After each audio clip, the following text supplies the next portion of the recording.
Hi, Kuya! Hello. Ooh, nice painting. Kenneth gave me this. Hindi nga. Kenneth? Oo.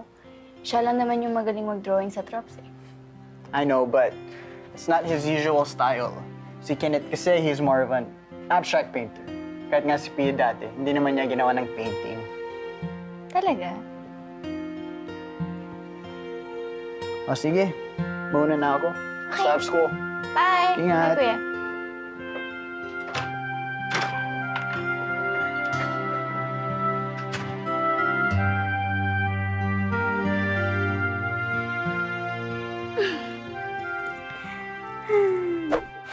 Anong community ba yung kailangan natin puntahan? Yung community na kahit hindi sila mayayaman, masaya sila. Nagtutulungan, yung parang walang problema. Yun kasi na-miss ko dito sa Pilipinas. Masaya rin ako na kasama kita.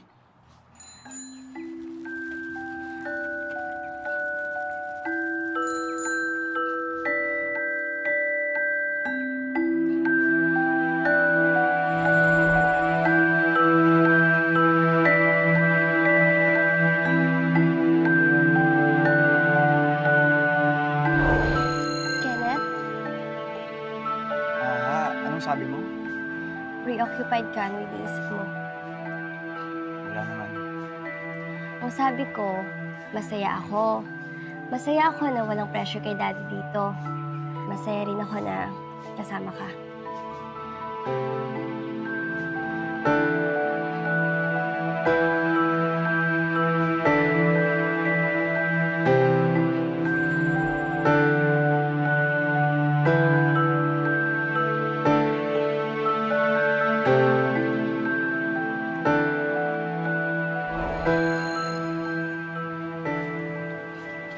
Kenneth, you're lost again.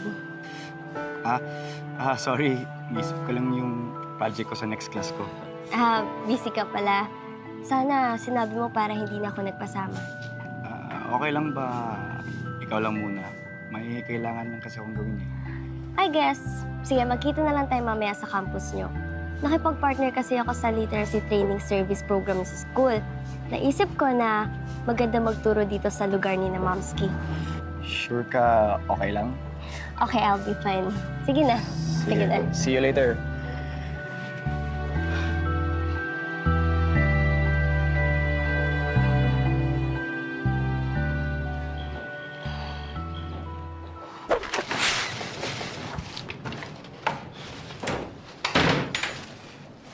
Miggy, Ganun na lang yun.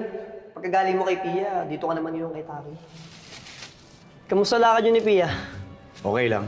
Si Taki, Nasa loob. Papasok na yung mamaya sa klase niya. Miggy, usap tayo. Ano meron? Gets ko naman eh. Nakikita ko. Alam ko na lamang ka sa akin kay Taki. Pinapaalam ko din sa'yo para malinaw na ako na magbibigay. Talaga? Oo, kaya kakausapin ko din si Taki. Bakit pa? Gusto ko masabi yung feelings ko sa kanya. Para okay na ako maka-move on. Hindi na kailangan. Bakit? Kasi, paano ba to? Kasi kami na ni Taki.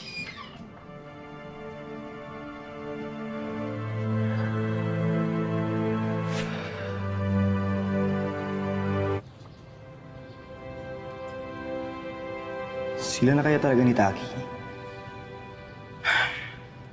Ang bilis naman. Oh, Pia! Nandito ka na pala. Kamusta lakad mo? Ayun, galing na ako sa Barangay 97 sa Sampaloc.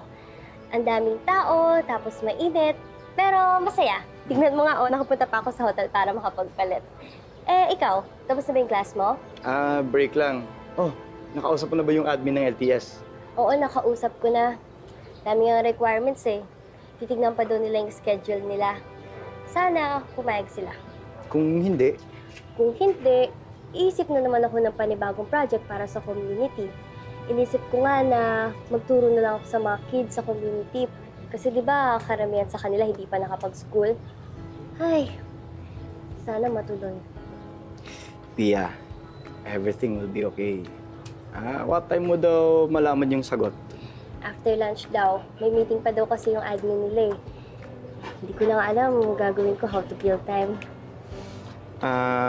Itour na lang kita dito sa campus namin. Sige ba, kahit saan. Basta kasama kita. Halika na. Ang cute niyo naman. Hi, Pia. Nandito ka pala. Anong meron? May pinapakiusap kasi akong project sa admin nyo. Wala pong decision. Sa inyo, anong meron? Wala. It's a normal day. Inasar lang naman ako ni Nikki. Gustong-gusto mo naman na iniinis kita. Naaalala ko tuloy kami ni Kenneth sa inyo dati. At pati pa dito sa campus, may PA ka, Taki. Hindi ko PA si Nikki. I meant that as a